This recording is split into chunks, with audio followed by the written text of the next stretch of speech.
bab tentang perkara-perkara yang mampu menguatkan iman. Saya kembalikan dulu kepada pembahasan di pengantar yang masuk kepada bab ini sebelum saya bacakan nanti tentang pembahasan di bab umuril iman ini, baik ayat Qur'annya ataupun hadis Nabi Muhammad SAW yang dirangkum oleh Imam Al-Bukhari dalam pembahasan ini. Jadi Bapak Ibu sekalian, sebelum membahas tentang hal-hal terkait penguatan iman, saya ingin ingatkan kembali tentang dua hal yang sangat penting. Yang pertama tentang kenapa kita mesti beriman. Ini poin yang sangat penting. Saya ulang, kenapa kita mesti beriman. Ya, bukan hanya sekedar fitrah dalam kehidupan, tapi nanti ada 5 hal yang langsung Allah janjikan dalam Al-Quran ketika kita benar-benar menanamkan iman dalam diri kita. Jadi kalau kita mampu beriman dengan benar kepada Allah, maka Allah akan berikan 5 keistimewaan yang tidak akan diberikan selain kepada orang-orang beriman, walaupun mereka hidup dalam kehidupan dunia. Jadi 5 hal ini Allah akan berikan. Yang pertama, ada jaminan langsung Allah berikan kepada orang-orang yang yakin tanpa ragu dengan Allah, yaitu beriman kepada Allah, bahwa ia mendapatkan kabar gembira langsung dari Allah, memiliki setengah bagian dari 2 hal yang dibutuhkan untuk masuk surga. Memiliki setengah bagian atau 1 dari 2 hal yang dibutuhkan untuk masuk surga. Saya sering istilahkan, dia telah mendapatkan dari setengah kunci surga. Dan ini berita kabar gembira dari Allah sebelum orang ini wafat, bahkan sejak hidup, dengan turunnya Quran surah kedua Al-Baqarah ayat ke-25 yang paling kanan sebelah atas di mushaf. Wa basyiril ladzina amanu wa 'amilus shalihat anna lahum jannatin tajri min tahtiha al-anhar. Baik, kata Allah, Muhammad sallallahu alaihi wasallam, berikan kabar gembira. Baik, ada orang-orang yang aku telah siapkan surga, ragam surga untuk mereka. Dia ada jenis-jenis surga, ada surga Firdaus, ada surga Aden, kan? Nanti insya Allah saat kita dengan izin Allah diperkenankan masuk ke dalamnya, kita akan melihat ada di bagian mana di surga kita yang kita banggakan itu, dan yang kita impikan itu. Dia ada beberapa bagian-bagian surga yang akan diperoleh berdasarkan amalan-amalan kita. Yang biasa puasa masuk surga Ar-Rayyan, pintunya Ar-Rayyan, ya, pintunya. Yang biasa tahajud lewat pintu tahajud, biasa sedekah pintu sedekah. Nanti ada tingkat tertingginya, ada Firdaus, ada Aden, dan lain-lain sebagainya. Baik, kata Allah, aku telah siapkan aneka ragam surga ini untuk siapa? Ada yang paling menarik. Wa basyiril ladzina amanu, berikan kabar gembira ini pertama bagi para pemilik iman. Nah, ini syarat untuk masuk surga itu ada iman. Baik ya? Ada orang punya, misalnya, mohon maaf ya, sekali lagi saya ilustrasikan, dan Quran tidak akan sama dengan ilustrasi ini. Laisa kamitslihi syai'un. Tidak ada yang sama dengan Allah Subhanahu wa taala. Perhatikan kalimatnya. Misalnya begini, Anda akan datang misalnya ke istana, ya, diundang oleh presiden misalnya, atau penguasa tertentu. Maka orang ini memberi syarat. Anda boleh datang misalnya ke istana dengan catatan menggunakan pakaian yang rapi, spesifikasinya begini, pakai sepatu, jamnya jam sekian. Jelas ya? Maka ketika Anda menyalahi ketentuan itu, Anda tidak bisa masuk. Jelas? Satu itu. Yang kedua, pemilik sesuatu lebih tahu tentang ukuran dan kriteria apa, supaya kita bisa mendapatkan dari apa yang dimiliki oleh pemilik itu. Anda ingin ke istana, yang punya istana punya ketentuan. Anda nggak bisa bikin ketentuan sendiri. Jelas? Anda masuk komplek angkatan laut, maka komplek ini punya aturan yang harus diikuti. Tidak bisa Anda sendiri bikin aturan. Anda ingin ke surga, yang punya surga itu Allah. Maka Allah bikin aturan. Nggak bisa Anda bikin aturan sendiri. Kalau di rumah Anda sekarang, Anda yang punya aturan. Saya masuk ke rumah Anda, saya ikuti aturan Anda. Anda masuk ke rumah Allah, karena masjid rumah Allah, maka ikuti aturan Allah. Masuk ke rumah Anda, ucapkan Assalamualaikum. Masuk ke rumah Allah, kaki kanan masuk, ucapkan doa. Keluar kaki kiri, ucapkan doa. Ada aturannya. Sekarang kita ingin ke surga. Surga itu bukan punya kita. Surga punya Allah. Allah yang punya. Maka Allah yang punya surga itu memberikan berita siapa yang bisa masuk ke situ. Kata Allah, orang yang bisa masuk ke surga adalah hamba-hambaku yang punya 2 syarat saat dia hidup di dunia. Apa syaratnya? Dan ini berita gembira. Ada orang sebelum wafat diberikan berita gembira. Kalau punya 2 hal ini, Anda berpeluang bisa memilih dari pintu mana Anda akan masuk ke surga yang Anda idamkan itu, sesuai dengan amalan-amalan yang kita kerjakan. Nah, di antara 2 ini, syarat pertamanya iman. Kata Allah, wa basyiril ladzina amanu, berikan kabar gembira pada orang yang telah punya iman. Dan kalimatnya menggunakan alladzina, disebutkan 1080 kali dalam Al-Quran. Ismun mausulun yadullu 'alal jam'il jam'iyah. Kata sambung konjungsi kadang menunjuk pada objek tanpa batas. Jadi bisa untuk orang dewasa, anak kecil, laki-laki, perempuan, tua, muda, ya, maaf, kaya, cukup, semua kalangan tanpa batas. Artinya, kata Allah, saya buka surga ini untuk siapapun. Nggak ada status dunia yang bisa memengaruhi seseorang masuk surga. Di surga tidak diukur dengan seberapa kayakah Anda. Hati-hati kalau Anda mendapatkan tingkat kekayaan dan Anda merasa kaya dengan itu, belum bebas Anda, hati-hati, belum bebas Anda dengan persyaratan untuk mendapatkan surga. Belum tentu harta menjadi jaminan untuk masuk surga. Anda punya kedudukan tinggi, setinggi apapun, tapi kedudukan itu tidak otomatis menjamin Anda masuk surga. Karena syarat masuk surga bukan kedudukan. Kalau syarat masuk surga kedudukan, Firaun paling duluan masuk surga. Namrud lebih duluan masuk surga. Jelas? Baik, karena syarat masuk surga itu kaya, maka Qarun itu paling depan masuk surga. Tapi ingat, syarat surga kata Allah bukan kekayaan, bukan kedudukan. Dia jangan bangga dulu kalau punya kedudukan tinggi atau harta melimpah, karena itu belum jadi ukuran kebaikan di hadapan Allah Subhanahu wa taala. Kecuali nanti kedudukan atau harta itu diisi dengan iman. Iman itu yang akan menunjukkan harta dan kedudukan untuk mengerjakan amal soleh sebagai bekal ke surga. Maka golongan pertama kata Allah, saya berikan kesempatan yang luas. Baik itu tua, muda, laki, perempuan, besar, kecil, kaya, cukup, semua punya peluang ke surga. Dan itu hanya diberikan dengan satu kata saja, alladzina. Semuanya. Tapi dari semua itu, aku hanya minta dua syarat saja. Satu, semua kalangan itu punya iman. Yakin denganku kata Allah, yakin tanpa ragu. Berbahagialah kalau sampai dengan siang hari ini kita diberikan nikmat iman oleh Allah Subhanahu wa taala. Itu kenikmatan luar biasa. Dan kita mendoakan saudara-saudari kita supaya mendapatkan bagian itu. Karena itu seringkali saya membuka ta'lim dengan berdoa, ya Allah, berikan hidayah kepada saudara-saudari kami, tetangga kami, kerabat kami, teman kami di kantor yang sampai hari ini belum beriman kepadamu, belum mengucapkan syahadat. Berikan kekuatan pada jiwanya untuk bersyahadat sebelum wafat. Alhamdulillah, Anda mungkin tetangga Anda nggak semuanya beriman. Ya, ada yang misalnya A, ada yang B, ada yang C. Tahajud malam dalam sujud minta. Ya Allah, Engkau satukan kami di dunia sebagai tetangga dan pertemukan kami kembali di akhirat ya Allah. Jangan pisahkan kami. Berikan dia hidayah. Doa itu yang tidak diketahui oleh orang yang didoakan, mungkin itu yang lebih cepat menghujam pada jiwanya. Kami di taklim di Bekasi itu selalu membiasakan meminta kepada Allah. Ya, setiap malam Jumat kita minta, berusaha. Alhamdulillah, hampir setiap pekan ada yang masuk Islam. Kemarin seorang ibu dengan 3 orang anaknya masuk Islam. Begitu selesai taklim, teman-teman datang lagi 1 orang lagi, diantar oleh suaminya, dia masuk Islam lagi. Masya Allah. Jadi alhamdulillah, kita tidak tahu siapa yang mendapatkan hidayah, tapi kita bisa berdoa kepada Allah untuk memohon untuk memberikan hidayah. Satu. Nah, kemudian yang kedua, ya, wa amilus shalihat, iman dan amal soleh. Di syarat surga itu sesungguhnya kalau diucapkan ringan, iman, amal saleh, iman, amal saleh. Tapi kalau dikerjakan itu yang butuh perjuangan. Dan ini gambaran di Quran itu indah, ya. Ini sekaligus isyarat. Wawunya ma'iyah, Pak, Bu. Ma'iyah itu sesuatu yang bersanding, nempel.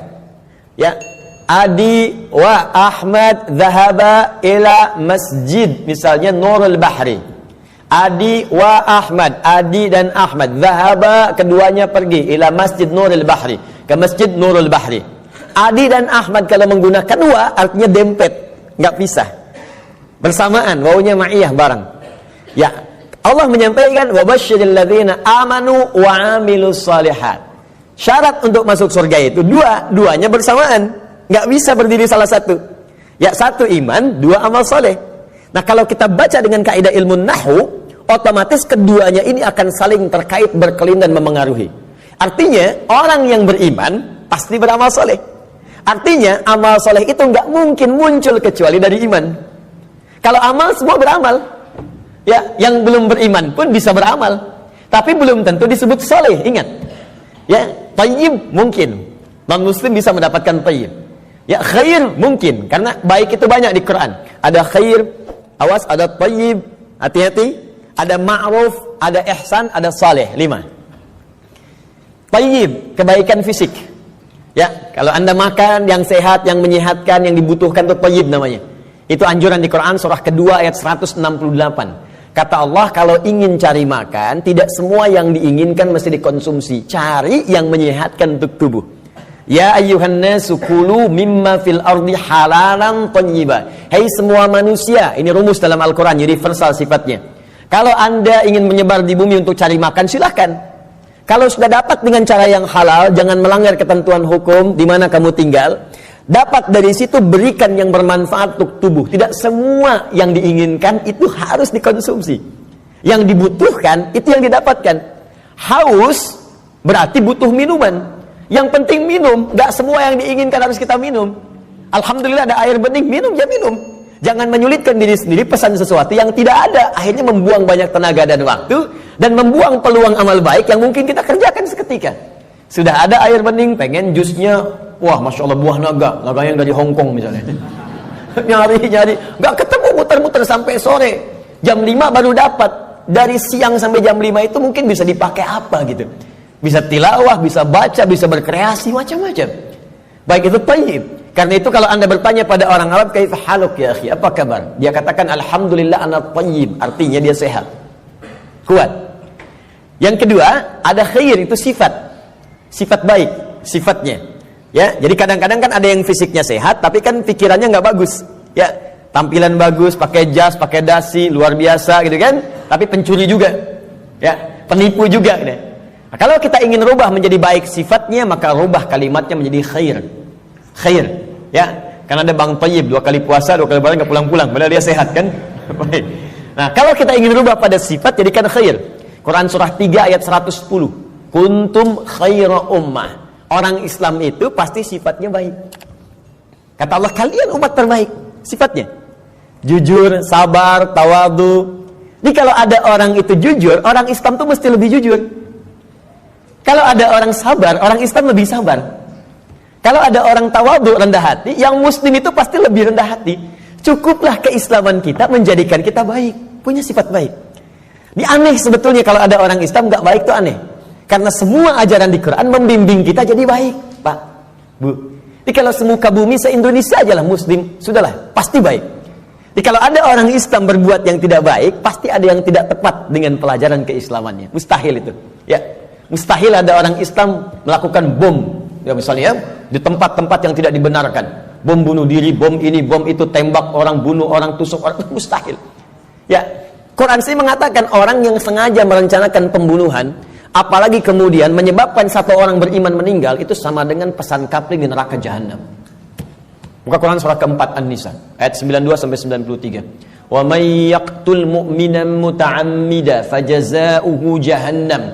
Maka siapapun yang merencanakan pembunuhan, apalagi pada satu orang korbannya orang beriman, maka balasan yang setimpal untuknya neraka jahanam kalau tidak dia bertobat. Ya, wa ghadiballahu alaihi, Allah murka kepadanya, wa la'anahu, melaknatnya, wa a'adda lahu 'adzaban 'azima, dan dijanjikan di neraka azab yang berlipat lebih daripada orang biasanya, neraka jahanam lagi. Pertanyaan saya, orang beriman mana yang cita-citanya pengen masuk neraka jahanam? Tunjukkan pada saya. Mustahil. Dan bagaimana bisa bertobat kalau saat meledakkan diri itu dia meninggal? Bagaimana bisa tobat? Makanya hati-hati kalau ada ajakan-ajakan tuh lukai orang, tembak orang, bom orang. Saya sering kali sampaikan dulu pertama bom kejadian, mudah-mudahan tidak pernah terjadi lagi di bumi kita Indonesia ini, insyaallah. Ya, Jalan Tamrin tuh meledak.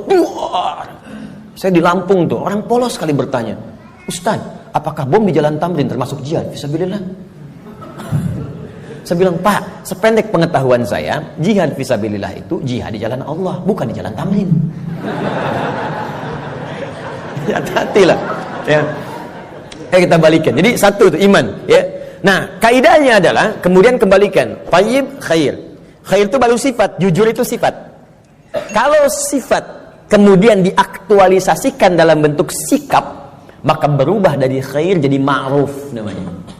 Ma'ruf. Jujur itu sifat, disogok tidak menerima, sikap namanya. Jelas? Jujur itu sifat, diajak korupsi menolak, sikap namanya. Sifatnya khair, sikapnya ma'ruf namanya. Jelas? Karena itu khair dengan ma'ruf seringkali disandingkan dalam Al-Quran. Quran surah ketiga Ali Imran ayat 104. Wal takum minkum ummatun yad'una ilal khair wa ya'muruna bil ma'ruf. Hendaklah ada satu komunitas, kata Allah, berhimpun untuk menyebarkan sifat-sifat baik dan saling mengajak pada kebaikan. Bikin komunitas. Ingatkan, ayo baca Quran, one day one juz, one day two juz, ya. Ayo bikin komunitas, bangunin tahajud, bikin komunitas ngajak sedekah, bikin komunitas bersih-bersih di jalan, buang sampah. Itu bagian dari iman. Baik ya. Kemudian Bapak Ibu, tapi ingat, untuk ma'ruf ini berbuat baik bukan hanya melekat pada orang Islam saja. Non-muslim pun banyak yang baik. Silakan cek, ada non-muslim yang suka nyumbang, ya, bantu bangun jalan, bantu fasilitas, ada fasilitas umum, bantu orang-orang lepas dari kemiskinan, bantu orang-orang kasih obat, ada, baru sampai ma'ruf. Karena itu disebutkan yang keempat, awas, ada sifat kebaikan khusus, yang semua kebaikan itu diniatkan hanya karena Allah. Bantu ini karena Allah, kerjakan ini karena Allah, baik juga, cuma niatnya dikerjakan karena Allah. Pahlawan kita berjuang, Pangeran Diponegoro sampai terakhir Kahar Mudzakkir, ya, yang kemudian diberikan gelar pahlawan. Apa niat sesungguhnya? Kalau Anda buka Riyadhus Shalihin, karangan Al-Imam An-Nawawi, ada 1896 hadis di kitab Babul Ikhlas bagian pertama, maka akar pertama kali untuk meniatkan mereka berjuang, pertamanya bukan untuk mendapatkan urusan dunia, tapi litakuna kalimatullahi al-ulya. Man qatala litakuna kalimatullahi al-ulya fahuwa fi sabilillah. Niatnya khusus untuk berjihad di jalan Allah Subhanahu wa taala. Berjuang karena Allah, karena Allah, karena Allah. Bantu orang di kemiskinan karena Allah. Bukan karena pekerjaannya, tapi kebaikan itu dikerjakan karena Allah. Dan merasa diawasi oleh Allah Subhanahu wa taala. Maka yang keempat disebut ihsan namanya. Ihsan.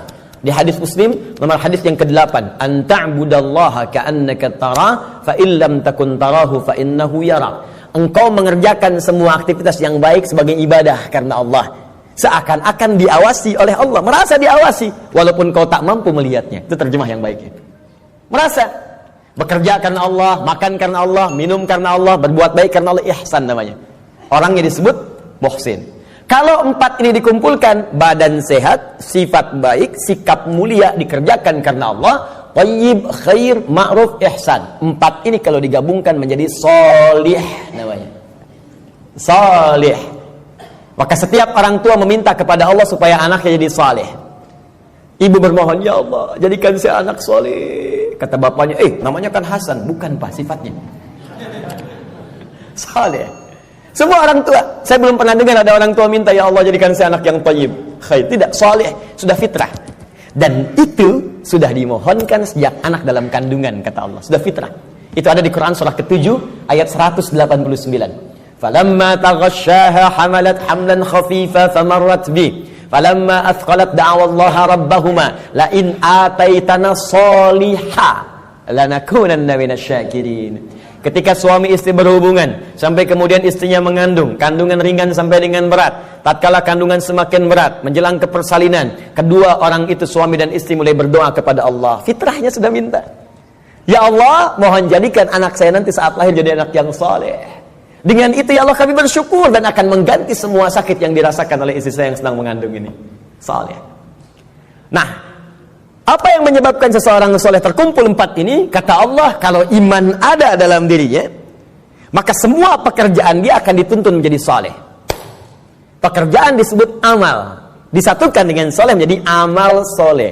Di iman seseorang itu otomatis akan menuntun seseorang berbuat amal soleh. Jadi kalau ada orang punya iman gak beramal soleh, dipertanyakan bagaimana kualitas iman dalam dirinya, dipertanyakan. Karena otomatis Pak, Bu, kalau ada iman, kata Allah, itu otomatis membimbing dia, mengantarkan pada amal soleh. Makanya orang punya iman itu sering diingatkan ketika akan berbuat amal yang salah. Gak percaya silahkan Pak, keluar dari sini, coba Bapak iseng-iseng pakai sendal orang lain. Ya, jangan diteruskan, iseng aja, misalnya kan, injak gitu kan. Itu pasti hatinya akan berkata, itu bukan punya kamu. Itu imannya mengingatkan.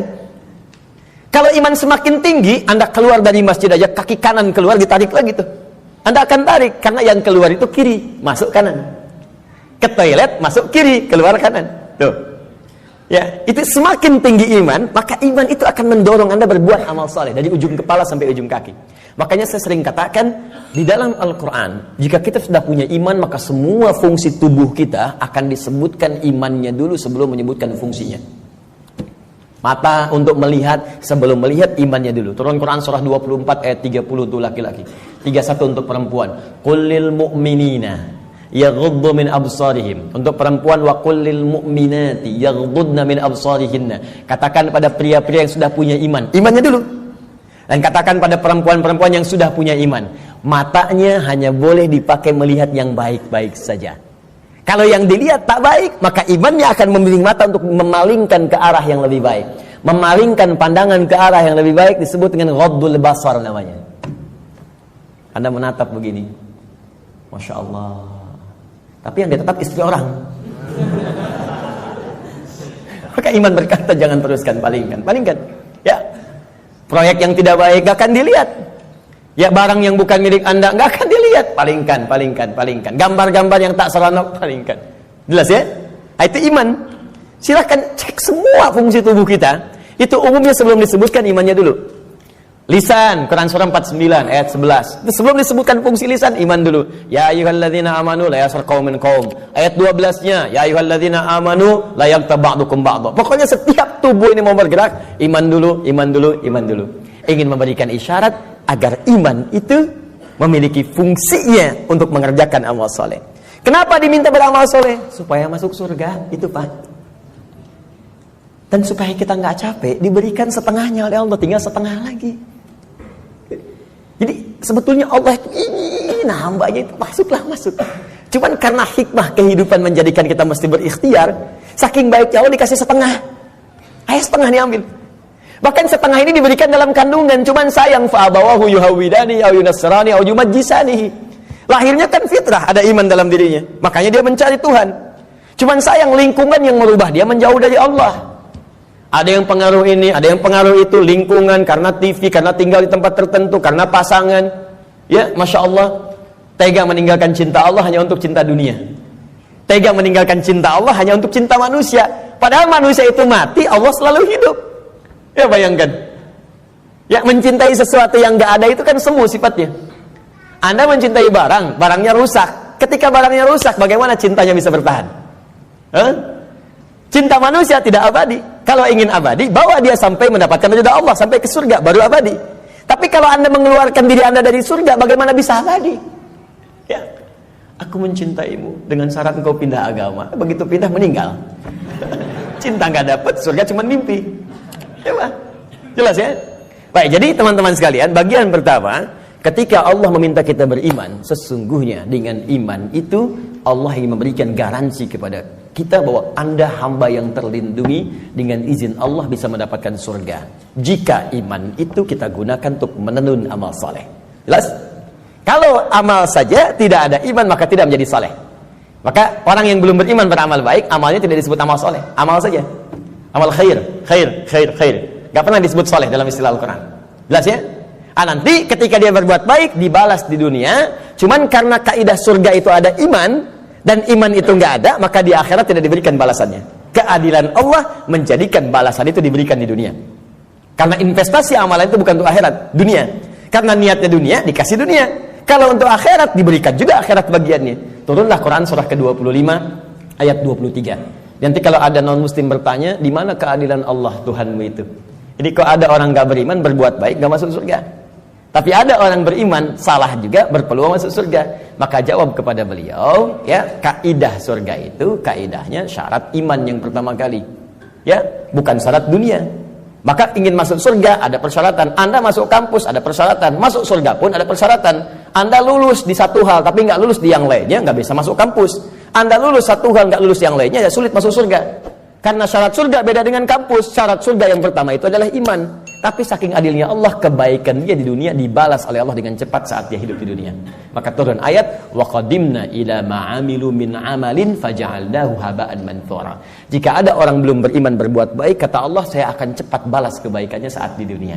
Cuman karena amalan itu bukan amalan surga, maka saat ke akhirat nanti itu hanya akan jadi debu yang berterbangan yang hanya dia tatap saja. Jelas sampai sini? Dan ini ayat turun karena pertanyaan Sayyidah Aisyah radhiyallahu taala anha kepada Nabi, "Ya Rasulullah, si fulan orang baik, suka berbagi, cuman enggak beriman sampai saat ini. Bagaimana statusnya?" Turunlah kemudian ayat ini. Jelas? Jadi kalau ada yang bertanya lagi sekarang, katakan, "Anda terlambat, Pak. 15 abad yang lalu sudah ada pertanyaan Sayyidah Aisyah tentang itu." Turun ayat begini, sampaikan dengan sebaik-baiknya dengan cara yang paling lembut. Jelas? Satu, kenapa kita beriman? Pertama, karena ada kasih Allah pada orang beriman untuk menempatkan di tempat terbaik saat dia pulang kepada Allah Subhanahu wa taala. Dua, saya agak cepat. Orang beriman dijanjikan oleh Allah akan memiliki ketenangan dalam hatinya. Secara singkat, orang beriman itu Allah akan berikan ketenangan pada jiwanya. Tenang gitu, damai hidupnya. Jaminan yang ada di Quran surah ke-48 ayat yang keempat. Walladzi anzalas sakinata fi qulubil mu'minin liyazdadu imanan ma'a imanihim. Dialah Allah yang akan menanamkan ketenangan pada jiwa orang-orang beriman supaya dia yakin dengan keimanannya. Nikmat juga beriman. Jadi tambah lagi imannya, tambah lagi imannya. Ini kata Allah, orang beriman itu pasti tenang. Dan ketenangan itu mahal, Bu. Sulit dicarinya. Ibu silahkan cari harta dengan suami sekaya apapun, sulit membeli ketenangan tuh nggak ada. Ada toko yang jual ketenangan? Nggak ada. Dan mahal. Kalau nggak percaya begini, Bu ya, saya berikan pilihan, tapi ibu bapak jangan pilih yang ketiga ya, terutama ibu. Ya, jangan pilih yang ketiga. Kaya tapi gelisah atau miskin tapi tenang. Ayo, nggak ada pilihan ketiga dan nggak usah maksa. Kaya tapi gelisah atau miskin tapi tenang, pilih mana? Tuh. Kan? Banyak orang kaya tapi nggak tenang. Ada yang bunuh diri, ada yang tembak diri sendiri, ada yang lompat ke depan rel kereta, ada yang saking kayanya bingung, akhirnya nanam cabai, cuma bikin kangkung, metikin cabai, metikin tomat. Terus Anda ngapain kalau cuma numpukin harta buat metikin tomat? Petani kita nggak kaya-kaya amat bisa metikin tomat juga. Coba lihat, Anda bayangkan. Jadi tidak selalu Bapak Ibu sekalian kekayaan itu bisa berkonotasi seimbang, equal misalnya dengan ketenangan, belum tentu. Tapi iman itu jaminan dari Allah, orang beriman itu pasti tenang. Ada kedamaian dalam jiwanya. Enak gitu. Bahkan kalau sudah dapat halawatul iman, bukan cuma kedamaian, Allah akan berikan ketenangan dalam kehidupannya dalam bentuk keamanan, aman dari gangguan, tenang, nikmat. Maka diturunkan oleh Allah Quran surah ke-18 ayat 13. Saking tenangnya, tidur di gua aja enak. Bayangkan, gua loh, fasilitasnya tahu sendirilah. Di gua, ya sudah, maaf, cahaya sudah terbatas, hampir tidak ada. Makanan bagaimana mendapatkannya, tempat tidurnya kemudian juga pasti keras. Tapi kok bisa ada yang tidur di gua selama 309 tahun? Saking enaknya tidur, gak ada yang ganggu, Pak. Bu, nikmat. Ya, yang memberikan nikmatnya Allah, miring kanan kiri, matahari diatur oleh Allah, terbit di sini, terbenam di sini, selalu tersinari di dalamnya. Sehat-sehat aja. Bangun 309 tahun, Anda bayangkan. Ya, ada orang sekaya-kayanya baru 3 menit udah bangun lagi. Pling, telepon muncul. Di pejabat memang bagus, kedudukan tinggi, tapi setiap 3 detik kerja ini, kerja itu. Baru tidur sebentar, bangun lagi. Pak, ada kejadian begini, bangun. Ini 309 tahun tidur cuman di gua. Fasilitas hampir nggak ada, tapi jaminan itu ada. Maka di ayat 13 di surat Al-Kahf, surat gua, ya, nahnu naqussu 'alaika naba'ahum bil haqq innahum fityatun. Belum selesai, amanu bi rabbihim wazidnahum huda. Kata Allah, kami akan kisahkan pada Anda tentang kisah yang sebenar-benarnya, tanpa dikurangi, tanpa ditambahkan. Sebenarnya hak. Jadi ada sidqun, ada hak. Kalau sidqun, ma yahtamilu sidqa wal kadzib. Kadang benar, kadang tidak. Tapi kalau hak pasti benar, enggak bisa ditolak. Matahari terbit di timur, terbenam di barat, hak. Karena itu semua yang hak sumbernya hanya kepada Allah. Al-haqqu mir rabbika fala takunanna minal mumtarin. Al-Baqarah 149. Al-haq. Nah, sekarang kembalikan. Kata Allah, kami akan kisahkan pada Anda kisah yang sebenar-benarnya. Ya, tanpa kamuflase, tanpa rekayasa. Innahum fityatun. Kisah tentang para pemuda yang berlindung di gua. Diberikan oleh Allah keamanan, dikejar-kejar. Bukan sekedar dipersekusi, bukan sekedar diintimidasi. Ya, maaf, bisa dieksekusi. Berlindungnya di gua. Tapi nikmat sekali di gua itu. Bisa tidur enak, nyaman, makan juga kenyang, langsung diisikan di perutnya. Tidur bolak-balik, gak ada yang ganggu. 309 tahun Anda bayangkan. Salatu mi'atin wazdada tis'a. 309 tahun. Siapa mereka? Innahum fityatun. Sungguh mereka itu para pemuda. Tapi bukan pemuda biasa. Ada sesuatu yang melekat pada dirinya. Amanu. Yang sangat beriman kepada Allah. Pesan ayat ini, ya, kata para pakar Al-Quran, sesungguhnya ingin memberikan pesan pada generasi mendatang. Jadi ada kaidah di tafsir itu begini, kalau nggak disebutkan siapa orangnya, kapan kejadiannya, maka pesan yang berlaku di ayat itu akan terulang kemudian di masa-masa yang akan datang dengan konteks yang berbeda. Anda sekalipun tinggal di rumah yang sempit, terbatas sifatnya, keadaannya tidak seperti yang lain-lain. RS7, ruangan sangat sempit sekali sehingga selonjoran saja susah, gitu kan? Susah. Ya. Tapi kalau ada iman dalam jiwa kita, itu bisa nikmat saja. Dibandingkan tinggal di tempat yang mewah luas, tapi iman nggak ada, kegelisahan itu muncul. Jadi orang beriman itu nggak akan disekat oleh dunia. Tinggal di kontrakan nikmat, di rumah yang luas nikmat, jadi kaya nikmat, cukup hidup juga nikmat aja. Ya, pokoknya beriman itu indah, nikmat gitu. Jadi kalau kita beriman sampai saat ini dan tidak menikmati kehidupan kita, dipertanyakan ada apa yang salah dengan iman kita? Kata Allah, beriman itu nikmat, tenang hati. Ini kok rumah mewah, mobil banyak gitu kan? Ya lihat mendung aja sedikit udah bikin status. Mendung ya kayak suasana hatiku. Apa yang mau dicari? Ya, coba lihat. Sekali-kali saya tuh jarang berinteraksi dengan media sosial. Cuman kalau udah lihat, saya lihat nih, ada teman-teman official lihat misalnya, saya suka kadang-kadang suka nggak betah ngelihat ini. Ini orang kenapa hidupnya? Dikit-dikit ngeluh gitu kan? Maunya apa? Ya, belum musim hujan minta hujan, dikasih hujan minta jangan hujan. Maunya apa gitu? Ya, kenapa kita nikmati aja? Iman itu indah, iman, wah masya Allah. Kasih hujan, alhamdulillah, banjir pakai berenang. Jadi solusi. Jadi itu teman-teman sekalian ya. Selanjutnya ada jaminan Allah yang selanjutnya ya. Orang beriman pasti bahagia kata Allah. Dan cenderung sukses. Tidak cukup dengan amin. Nanti kita belajar dulu. Turun Quran surah ke-23 ayat 1.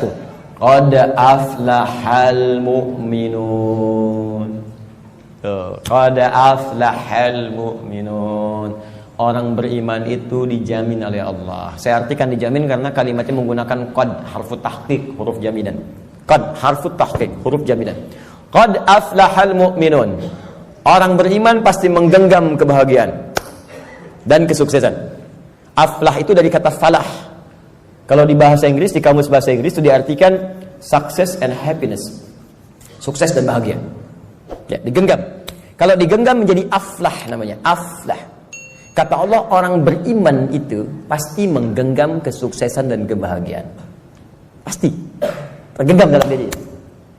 Cukuplah dengan beriman, akan bahagia. Cukup dengan beriman, sukses dalam pekerjaan yang kita kemudian lakukan. Walaupun barangkali level kesuksesan itu dalam pandangan orang bisa beda-beda. Bagi si A, manajer itu bagian kesuksesan hidupnya. Yang lain levelnya direktur, yang lain komisaris. Pokoknya levelnya bisa berbeda, tapi sukses. Silahkan cek semua sahabat Nabi. Di semua bidangnya sukses dan bahagia. Ali bin Abi Thalib dengan pengajar, cita-citanya menjadi pengajar. Dan menikmati itu, walaupun kekayaan secara kekayaannya, ya sifat materinya mungkin terbatas. Tapi beliau merasakan kebahagiaan dan merasakan kesuksesan dengan itu. Abdurrahman bin Auf kaya luar biasa. Sampai kapaknya terbuat dari emas. Abdurrahman bin Auf. Dan menikmati itu, dan bahagia juga. Bahkan terjamin surga. Ada di lisan Nabi. Utsman demikian, Abu Bakar demikian. Anda bayangkan, dari yang pengusaha, diplomat, birokrat, pengajar, dosen, ada semua, perawat, ada semua levelnya. Dan bahagia beriman. Padahal sebelumnya jahiliyah. Bayangkan, perusak, kriminal, macam-macam. Tiba-tiba turun iman, diambil iman itu dengan bimbingan Al-Quran dan petunjuk Nabi lewat sunnahnya, dipraktekkan itu, dan bahagia hidupnya. Coba cek. Jadi sebetulnya yang bahagia itu ungkapannya sederhana. Bahagia itu sederhana ketika iman tertanam dalam jiwa. Kalau dunia relatif, bahagia itu sederhana, cukup dengan secangkir kopi. Bagi tukang kopi, tukang teh tidak, ya kan? Bagi yang minum teh, yang minum kopi tidak. Nah, jadi teman-teman sekalian, iman. Nah sekarang maksud saya begini, kita ingin evaluasi. Kalau sampai siang hari ini, iman yang sudah Allah tanamkan di jiwa kita belum sampai melahirkan hal-hal tadi, maaf ya kalau bicara surga belakangan, karena itu hak prerogatif Allah Subhanahu wa taala. Kita hanya berikhtiar. Apakah iman itu sudah membuat diri kita tenang? Sudah membuat kita bahagia? Apakah iman itu sudah membimbing kita sukses dalam hidup? Dan puncaknya, apakah iman itu sudah membimbing kita beramal soleh? Jangan-jangan beriman masih salah, padahal namanya soleh. Kan? Jangan-jangan beriman tapi mesti berbuat maksiat. Mata bermaksiat, telinga bermaksiat, lisan bermaksiat. Ada apa yang salah?